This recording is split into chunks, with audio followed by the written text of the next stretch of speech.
cold. And because I have a cold, it got me thinking about all of the different things that I do when I get a cold. And oh, I forgot to bring one thing in here, but I'll have to just tell you about it. So I have a cold and I have all of my different things that I do. So I thought I would run through them real quick.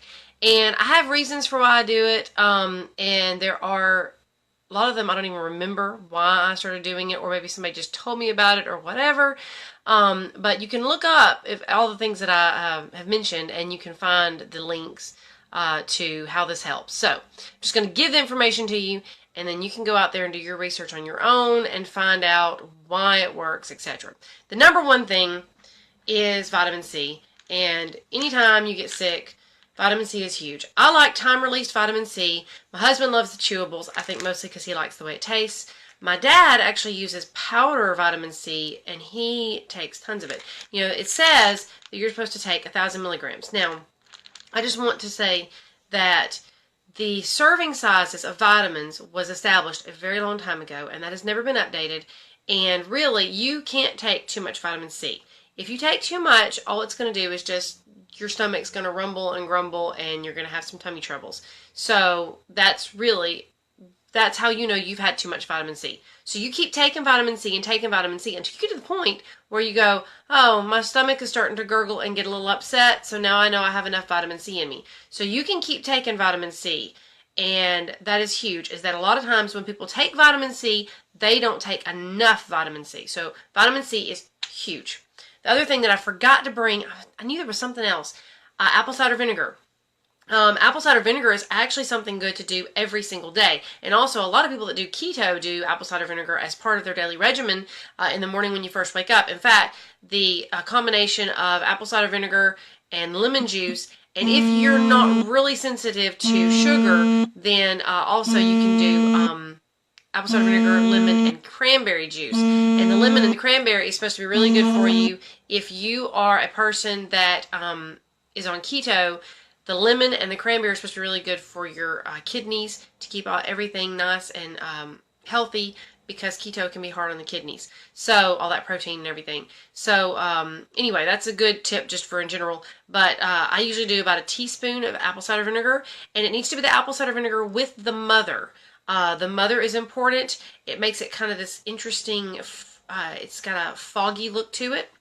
Really important.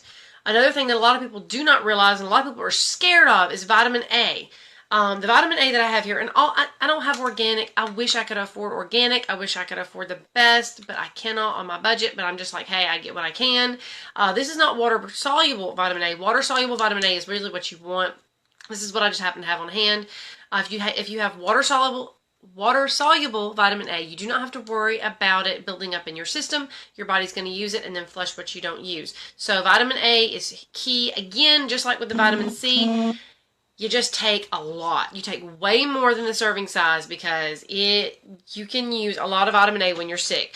Vitamin A is for immune system, and it says it somewhere in here. Yeah, supports immune health. A lot of people don't realize vitamin A is key for immune health. Another thing that's also key for immune health that a lot of people don't realize is vitamin D. And vitamin D is also really big for when you're sick. Also, vitamin D is really good for asthma. If you have asthma, you probably have low vitamin D levels. Just saying. All right, and garlic. Now, this is not optimal. The optimal way to do garlic is, I'm just going to say it's rough. I usually have to be very sick before I do this. Usually, if I've got something like a really bad sore throat and I'm afraid I may have strep or something like that, that's when I pull out the big dogs and I get my garlic cloves.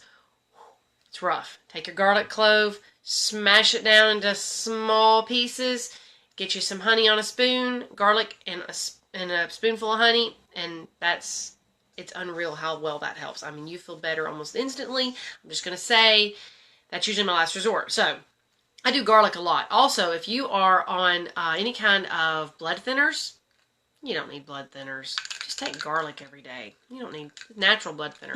Garlic's great. So natural daily tip for you, garlic. Also, there are several other things that are good for blood thinners. Turmeric is really good for that as well. Also, turmeric's good for colds. I didn't bring it in here. But you can do turmeric also. That's just really good for health. Zinc. Everybody here heard of zinc. You know, zinc's one of those things that you use me see what it says on the bottle about it. Of course, they have to be really careful what they say on the bottle because, you know, we can't guarantee that there's any kind of anything that this does for you. Even though it's a vitamin and it's helpful, we can't say that. Immune health, there it is on the front, immune health. So, you know, zinc's great for that too. Folic acid. Now, this one is one that's a little odd. My dad came up with this, and I'm just going to say, I was very hesitant at first. I'm like, why in the world would I use this? But apparently, this is really good for you. It helps with the renewal of red blood cells. So, you know, whenever you're sick and you're needing that boost to your immunity, that can actually help you with that. What my dad does, takes 4 to 6 folic acid tablets, puts it under his tongue, and holds it there until they dissolve. It's actually quite sweet tasting. I enjoy my folic acid. So, there's also a type of folic acid that I don't recall what kind it is he uses, but I don't have the right kind. I never have the right kind. Magnesium, that's just daily. Magnesium is good for anything. Anytime you're sick or you're anxious or you have any kind of stress in your life, your body uses up magnesium stores, and a lot of us are not replenishing our magnesium. So taking magnesium, especially when you're sick, is really important. CoQ10, again, I have gummies. I keep these for my kids because I like to give my kids CoQ10 every single day. But CoQ10 is really great. It's actually for heart health on the front of the bottle. But CoQ10, for our family, we have noticed, seems to help us when we're sick. I'm not sure what it is. Also, if you do the apple cider vinegar, right when you realize, if you're home, see, a lot of times I'm not home. I'm out somewhere and I realize, oh, I'm getting sick. And by the time I get home from wherever it is I'm going, it's already set in. If you can actually get to your apple cider vinegar and go ahead and get your dose of apple cider vinegar in you, right when you realize you're getting sick, a lot of times it will knock a cold out. It's amazing. I'm just going to say. Okay, the other thing, this is a recent find of ours. Love it. I'm telling you, I have never seen anything like this. It's Zarbee's. In fact, they have a whole line of stuff. Zarbee's Naturals Complete Cough Syrup and Immune. It has elderberry and honey in it, and elderberry is amazing. I'm actually going to be buying some elderberry. Just, you can buy elderberry tablets. Good to keep on hand. This is awesome. Also, there's another thing I do not have on hand called monolaurin, and monolaurin is also supposed to help your immune system and keep you from getting sick, so that will be like a daily regimen thing. I've got it in my cart on Amazon, but I don't have it yet, so monolaurin is another thing that I recommend as well. And my diffuser, my sister gave me this. This diffuser is amazing. Never want to be without it. Take your diffuser, put your peppermint in there at night. And my children, when I do this with them, a lot of times the next morning, they're well. I know it's partly just because they're kids and kids get well fast, or at least mine do. Mine seem to like just be super amazing. I'm like, how are you better already? And I'm still sick. But I put the diffuser, we need more than one. We only have one. So we have the diffuser and the peppermint that we put in there every night. And of course, if you're an essential oil person, then you love your essential oils, and there's all kinds of different essential oils you can use, but peppermint is my favorite. My husband has one that's got eucalyptus and basil leaves, I think, or bay leaves, and it's awful smelling. Oh, it's awful, but it's very potent, and it seems to work well, but I usually just use the peppermint because I just don't like the way it smells. Oh. He puts it like straight up underneath his nose. So if you ever see him walking around and he has a little bottle, he keeps his essential oils with him everywhere he goes. It's so funny because when I first wanted to get into essential oils, he fought me on it and said it did not work and this was insane. Well, somebody gave me, or my sister gave me the diffuser and the peppermint oil. And he snatched my peppermint oil and took it from me, and I had to go buy my own bottle because he started carrying with him. This is an extra. He's got one with him at work, I guarantee you right now. Because he takes that bottle. You'll see him every now and then. He'll take that bottle out, swipe some peppermint underneath his nose because he can't smell at all. He has nasal polyps, and they're terrible. So, all right, now for my very favorite. This is my last one. This is my newest discovery. I'm just going to tell y'all, this is just probably a little strange. But then again, I am strange, so that's okay, right? Alright, so here we go. Here's my newest favorite thing. I take CBD oil, and I lay down, and I drop it in my nostrils. I know, this sounds really weird. Okay, so I've got two different things here. I love the way the peppermint and the THC-free that I have really opens up my sinuses and really helps me just be able to breathe. It is amazing. It is better than a decongestant, and it works for hours. But I have noticed that the THC actually helps me get better, whereas with the THC free, after a couple hours or two, then I'll start feeling bad again.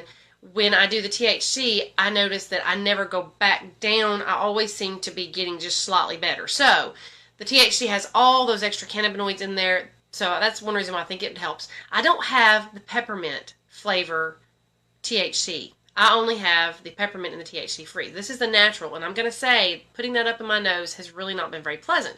So what I do is I take the THC full spectrum and the peppermint, and I combine them together, put them up in my nose. I don't touch my nose. I actually use my phone and hold it like to do a selfie so that I can see as I'm dropping in my nose where I can drop the right way. And that way I'm laying down while I'm doing my drops. I know, the things you come up with. So anyway, that's one of my newest discoveries. And these are the things that I do when I get a cold. So I just thought I would share that with y'all. My newest discoveries are the Zarbies. You have got to check this out with the dark elderberry and the honey in it. And I'm telling you, it will help your kids sleep. They even have one with melatonin in it. I'm not a big fan of melatonin because melatonin gives me really vivid, crazy dreams. And I don't sleep well. I do not feel rested after I've had melatonin. But there's only a teeny tiny bit of melatonin in there. And that melatonin really helps helps my kids sleep. So if they're sick and they're just like, you know, because kids are really restless when they're, well, we all are, when we're sick or we're restless, that little touch of melatonin in the nighttime version of this is awesome. So this is the daytime. I'm out of the nighttime. We used it up because we've been sick. So also, my kids do not like this. It's a very good flavor. I love it. I mean, if you have the traditional cough medicine, that red, nasty, what is that flavor? It says it's cherry, but I mean, really, with all of the technology in our world today, they can't make it taste better than that. So, you know, I'm thinking my kids prefer that over this. So I usually take this with one of those little baby infant syringe things that you can use to apply medicine, and I use that for my kids because they want it quickly and they don't want to have to. This is really thick, so it's really hard to get it out of the cup. So, but the good thing about it being thick is, if you take it and you don't drink water or anything afterwards, it coats your throat and it is so soothing to your throat. I love it. Oh, but yes, Hannah is saying don't give the one with honey to infants. You can't do, it probably says it on here somewhere. And you know, most parents know that about the honey thing. Under 12 months or younger, not recommended for use. Yeah, it's got all that about the, you know, bees and honey, and you can't do that. So also, my sister does an ACV tablet every day. If you cannot stand the way ACV tastes, because I understand that completely, the ACV really, it's rough. Apple cider vinegar. It is rough on you. So if you cannot stand the taste and you're like, kind of like with the garlic, why I take my garlic, which I don't know which one's my garlic. I take my garlic pills instead of taking a garlic clove. I know it's not as effective, but it really does help. The ACV tablets are also awesome. It's like a capsule with like the grainy powder in there. So anyway, I would love to know your tips. If you have some other tip, I am open to tips. I mean, that's why I have this huge amount of things. I mean, by the time I'm done taking all of my stuff, I'm so full I don't even have room to eat. So if you have any kind of tips, I would love to know. Let me know what yours are because I would love to add them on to my regimen. And anyway, and any other kind of sicknesses, like for flu or whatever. I don't really know. I've only had the flu like twice in my life. But this is actually when we discovered this was when we had the flu over Christmas. And we were desperate for something because we were just miserable. And I'm telling you, the elderberry in this is not just taking care of your symptoms. This is actually helping you get better. So that's why I love the Zarbies. It is unreal amazing. So there you go. Those are my health tips for today. And I will see y'all, I don't know, maybe tomorrow. Bye.